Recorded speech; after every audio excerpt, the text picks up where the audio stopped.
Amber Colvin, Colvin. Yes.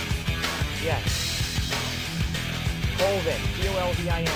The driver of number 01 Legend car. 01 Legend car.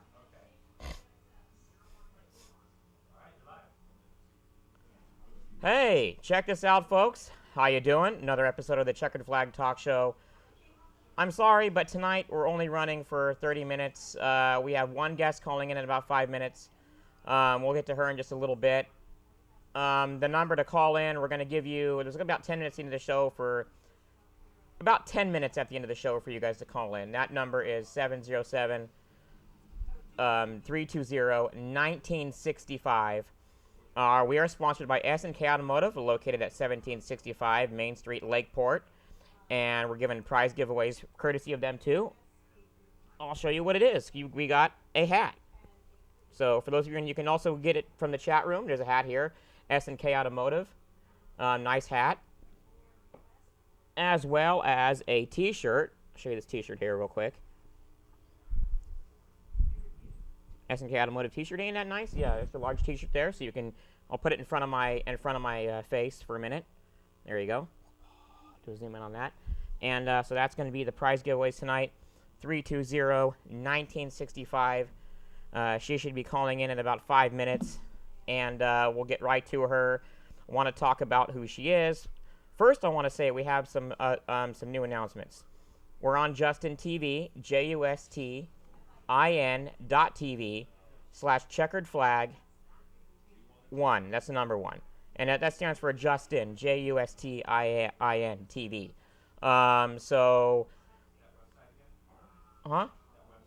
Yes, the website, that's our tech there. The website is justin.tv/checkered flag 1. But there's a special announcement about that. We're only going to be on this maybe 1 or 2 times because the UCV TV website is going to be hosting us, and you're going to be able to see DVD quality and stuff like that.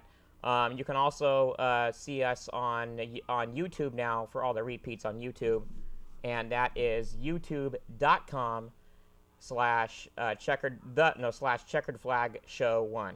That's right. And so other places you can see us, of course, this is UVC TV, Channel 3, out of Ukiah. You watch us all throughout Mendocino County, all kinds of great shows you can see like this. There's going to be other shows coming up.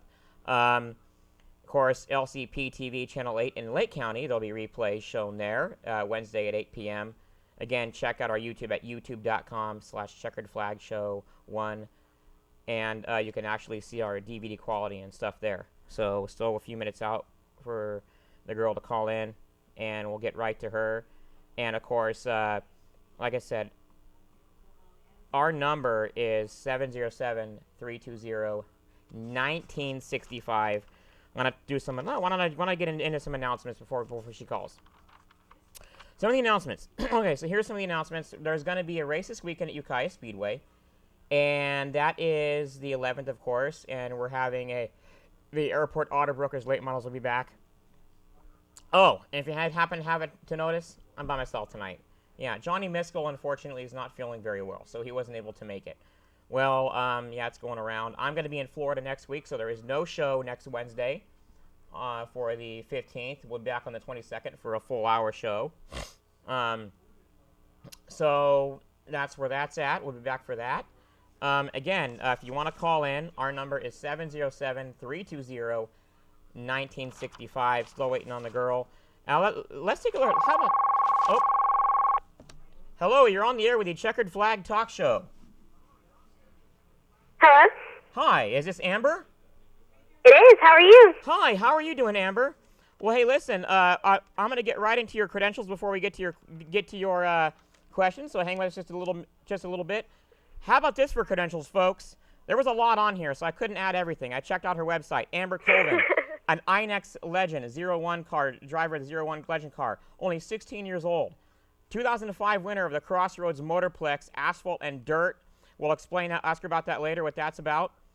5 points championship win. She has 5-point championship wins in the Outlaw Go-Karts. In the Bandos 2006 4 out of 5 races at Albany. As it was at Albany, New York, obviously, right? No, Albany, Georgia. Oh, Albany, Georgia. Well, good thing I asked. I just wanted to clarify that. At Linear, is it Linear Speedway? Yes, it is. Yeah, National. Linear National Speedway. We're going to skip to 2009 and 2010 because, quite frankly, this girl has done it all. 2010, chosen to receive the NASCAR Racing for Diversity Young Racer Award, and that was honored in Daytona. So, wow, that's a lot. What I want to know is how you got started in all this. I got started in racing. It's actually kind of a fluke because I live in Tallahassee, Florida, and no one around here races. Actually, one person in this town races, and he races a Bandolero. Right. But my dad actually bought a yard cart from, I think, Walmart. It was just like one of those little things you go out and play on. And he took me out to this old parking lot that no one uses or whatever because he didn't want us to go play on the go-kart out in the woods and wrap it around the tree. Right. Of course, being the protective parent that he is, he puts me in this parking lot with my brothers and sisters, and we're like, hey, go have fun. Like, he showed us how to go around it and how to work it or whatever, and he told us to go. My sister goes. She goes about half speed all the way around or whatever, because it was a road course kind of, right, not just circle. And, of course, whenever I got into it, I just went flat-footed, just throwing it up on two wheels, just having fun with it. And I did that for about 2 months, I think, and basically I broke the inside of the rims twice, because I was just driving it so hard, I broke it twice. He had to fix it. And so he bought a racing go-kart, and I started racing in Jasper, Florida. I won, as you said, 5 track championships in 2 years in go-karts on dirt and asphalt.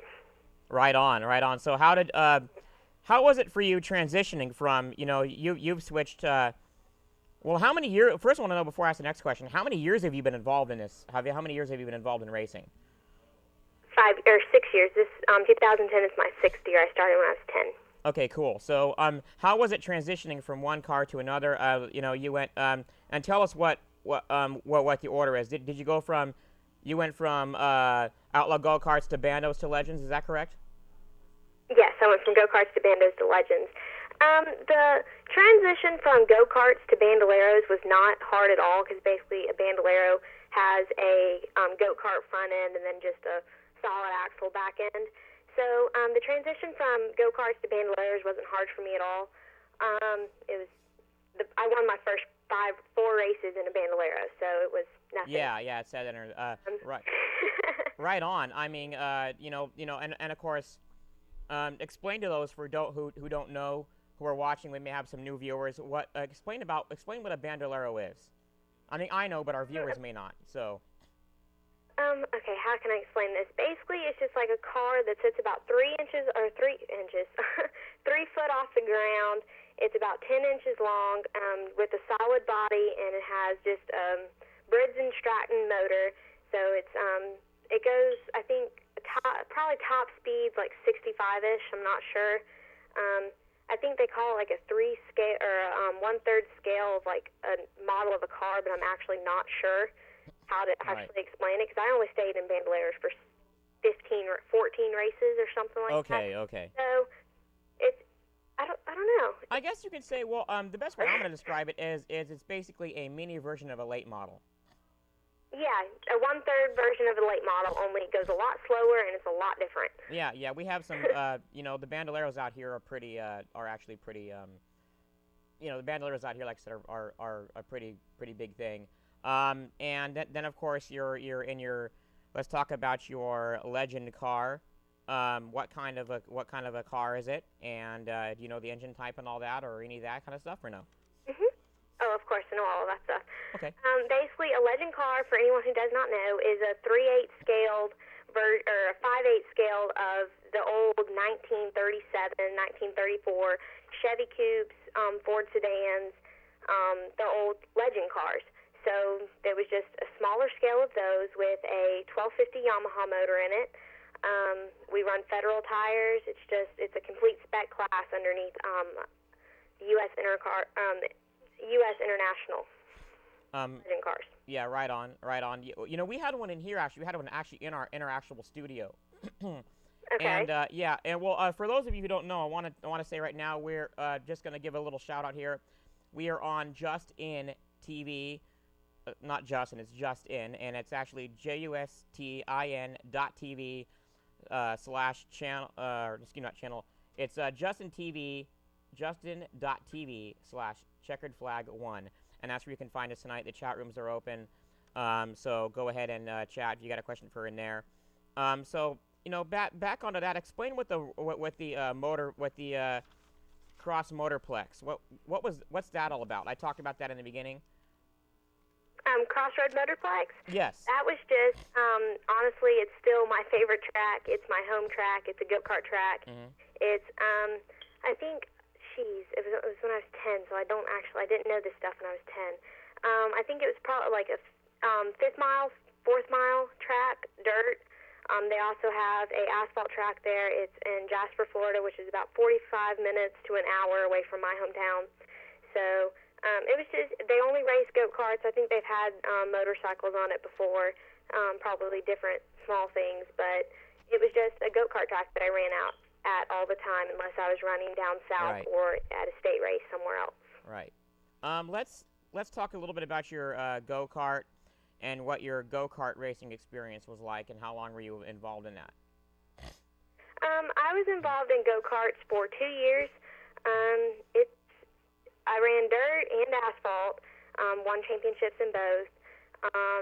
Actually, if you want a story behind there, my actual worst crash in a race car is actually in a go-kart. It's actually not at Crossroad Motorplex, but it was at 103rd Street in Jacksonville, Florida. And basically, it's a road course, huge road course. I think it's like a mile track. I was just out there practicing one day with some friends of ours that lived there in Jacksonville just to get some road course experience under my belt. And so, we had practiced all day long. It was awesome. We had done great. And basically, last time out, we were on our last tank of fuel.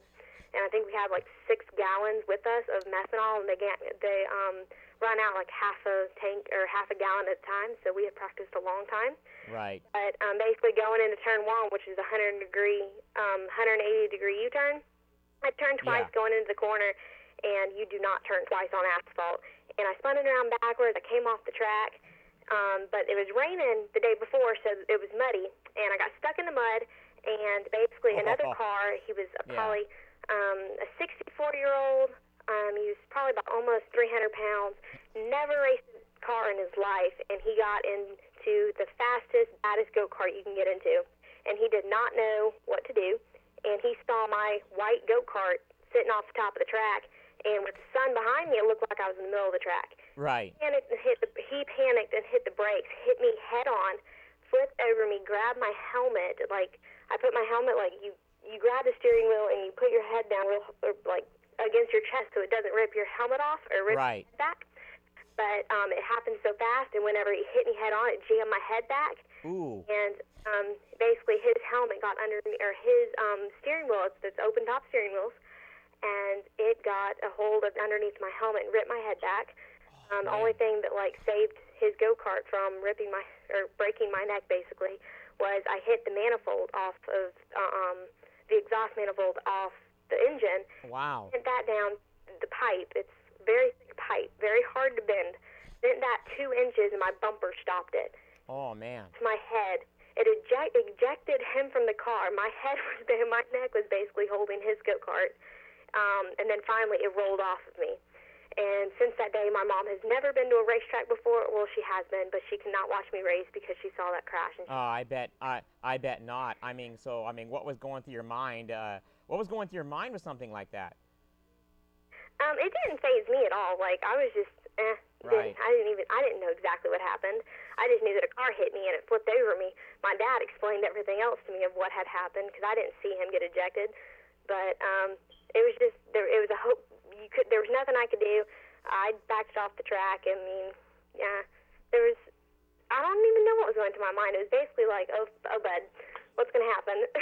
There's nothing I can do. I couldn't move out of the way or nothing. So it is what it is, and it doesn't faze me.